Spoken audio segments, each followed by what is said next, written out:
യദുകുലം തളിർത്തതെൻ മനസ്സിലല്ലോ, യാമങ്ങളാദിസ്വരങ്ങളല്ലോ.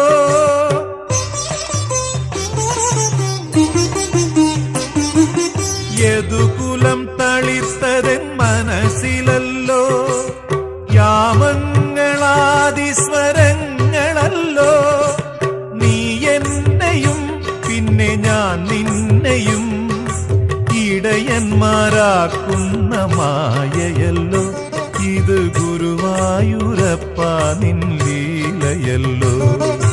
യമുനയിൽ കരകര പ്രിയയായിരുന്നെങ്കിൽ മഴമുകിലേ നിന്നെ തഴുകിയേനെ. നീ എന്നുമെന്നുമെൻ പ്രേമ സംഗീതത്തിൽ നീരാടി നിഗമങ്ങൾ തീർത്തേനെ.